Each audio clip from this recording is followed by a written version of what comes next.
me chamo Carlos Henrique Xavier e hoje eu estou aqui para dar continuidade à aula 4 da unidade 3. Esta aula ela já foi iniciada pela professora doutora Ediene Pena Ferreira e já foi complementada pela minha colega Natália Almeida. Neste vídeo, eu buscarei retomar algumas ideias que já foram exploradas nas aulas anteriores e também complementar com algumas discussões que já foram iniciadas em vídeos anteriores, acerca do plurilinguismo e do ensino. Então vamos lá. Logo de início, faço uma retomada. Uma retomada para falar do nosso projeto, o projeto de Gelopa, que já foi falado, já foi evidenciado em alguns vídeos anteriores. O projeto Diagnóstico Sociolinguístico das Escolas Públicas do Oeste Paraense em Contexto Plurilingüe. Eu faço essa retomada porque em meio a esse projeto eu pude perceber algumas coisas. Uma delas, o como é difícil lidar com uma realidade, com uma sala, com uma turma plurilingüe e multilingüe.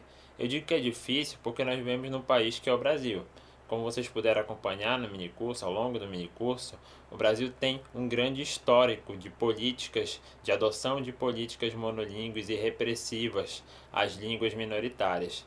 Então, o professor acaba entrando numa grande contradição, quer dizer, ele pode ter um contexto plurilingüe e multilingüe, ele pode estar num país plurilingüe e multilingüe, mas ao mesmo tempo ele está num país que constantemente, ao longo da sua história, adotou políticas monolíngues. Então, temos aí um grande desafio imposto ao professor, porque ele está em meio a tudo isso. Quer dizer, a promoção da pluralidade e da diversidade é uma questão de Estado, depende de todas as instituições que estão no nosso país, mas o professor acaba estando dentro da sala de aula, e dentro da sala de aula ele acaba precisando tomar decisões. Então é de fato um grande desafio.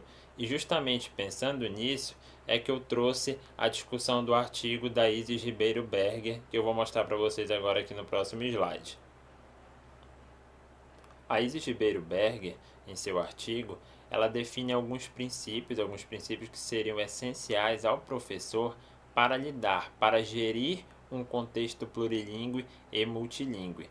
Então, quer dizer, primeiramente ela define o que seria gerir um contexto plurilingüe e multilingüe, o que seria essa gestão de línguas. Então, para elas, a gestão de línguas refere-se à forma como instituições, grupos ou indivíduos lidam e intervêm sobre suas línguas ou o plurilinguismo. A Isis Ribeiro Berger também aponta algumas coisas bastante interessantes no artigo dela, que é considerar, por exemplo, que os educadores estão no epicentro de um dinâmico processo de gestão de línguas. Então era aquilo que a gente estava falando logo ali no começo. A promoção da pluralidade, a promoção da diversidade é uma questão que depende de diversas instituições e depende da sociedade como um todo. Porém, na escola, o professor acaba estando dentro da sala de aula e dentro da sala de aula ele precisa tomar decisões acerca do contexto ao qual ele está verificando ali. E para tomar essas decisões, ele precisa conhecer esse contexto. Então, por isso é que ela define alguns princípios que seriam interessantes ao professor para que ele possa conhecer aquele contexto numa totalidade e tentar entender, e a partir desse entendimento tomar decisões sobre suas ações em relação a ele. Bom, então eu vou mostrar para vocês aqui quais princípios são esses. Então, o primeiro princípio seria conhecer o contexto sociolinguístico. O que seria exatamente conhecer o contexto sociolinguístico?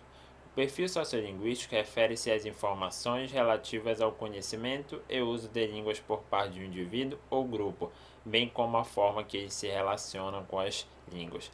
Então, é necessário que se conheça aquele contexto, conhecendo o indivíduo e conhecendo as línguas que ali estão. E como é que elas estão contextualizadas em relação ao uso. Que língua aquele indivíduo está utilizando, que língua aquele grupo está utilizando, que língua é mais utilizada dentro da sala de aula. Então é necessário entender primeiramente esse aspecto e esse princípio. Passando aqui, o segundo princípio seria conhecer quais são as políticas linguísticas vigentes. Ou seja, a adoção de determinadas línguas de instrução pelas escolas atende a um conjunto de ideologias, tradições e políticas linguísticas implementadas historicamente em determinada sociedade. Por exemplo, a nossa língua portuguesa hoje, ela é a língua oficial, mas ela é a língua oficial tendo em vista todo um aspecto histórico da nossa sociedade, da formação da nossa sociedade. Por exemplo, todo o processo de repressão às línguas minoritárias. Então, é um aspecto muito importante, que é a realidade, que é o que existiu, que é o que existe, e que a gente precisa conhecer como educadores, porque é algo que influi diretamente na nossa ação e no nosso fazer em sala de aula. Então, precisamos fazer indagações no seguinte sentido: quais as línguas oficiais do país e do município em que a escola se insere? Tendo em vista que, como vocês puderam verificar em aulas anteriores, nós temos aquelas línguas que são cooficiais, são línguas cooficializadas pelos municípios. Outra indagação seria: que documentos, legislação, orientações, diretrizes, etc., explicitam a oficialidade e as esferas em que essas línguas devem ser utilizadas? Quais as razões históricas, políticas, econômicas para a valorização de determinadas línguas na sociedade em detrimento de outras? As políticas linguísticas vigentes contemplam o perfil sociolinguístico da comunidade escolar?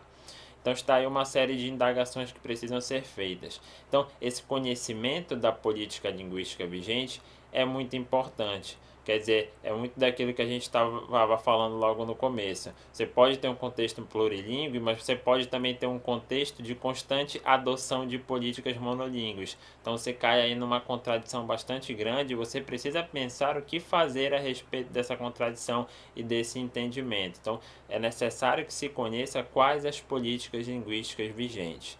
Passo agora para o próximo princípio. Aqui nós temos o princípio que se refere ao conhecer as atitudes linguísticas que circulam no plano escolar. Então, de que forma os membros da comunidade relacionam-se com as suas e demais línguas? Há línguas de que se orgulham por conhecer, há línguas de que se envergonham por saber, há manifestações de preconceito em relação a alguma língua, há línguas que prestigiam mais que outras.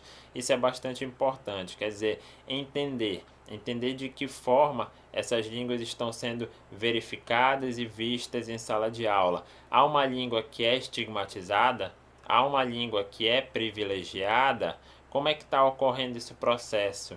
Aqueles indivíduos que em determinado momento utilizam determinada língua acabam sendo estigmatizados, será? Então, é uma série de indagações que a gente precisa fazer e que a gente precisa entender. Entendendo essas indagações, a gente acaba entendendo cada vez mais o contexto.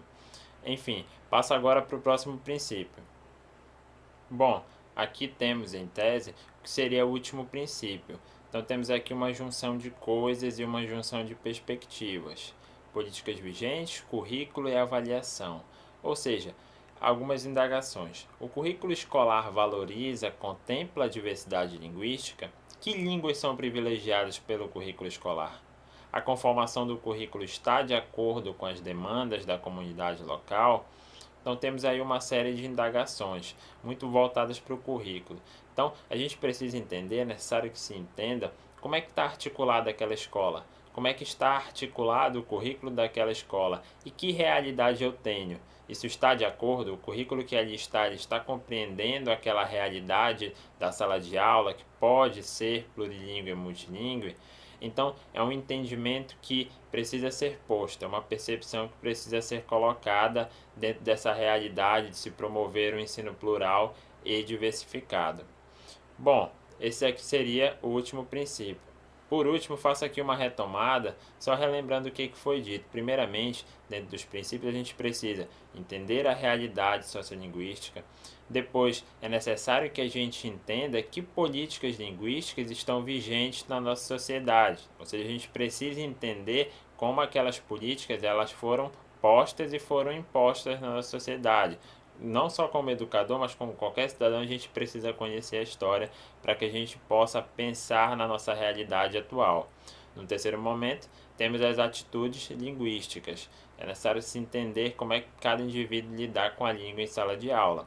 Por último, aquela junção de coisas e aquela percepção de que eu tenho um currículo, eu preciso entender que currículo é esse, entendido que currículo é esse, eu preciso entender se ele está de acordo com a realidade a qual eu estou presenciando e a qual eu estou entendendo. Por fim, Finalizo aqui mostrando as referências e pedindo também que vocês leiam esse texto, que é um texto bastante interessante e bastante rico.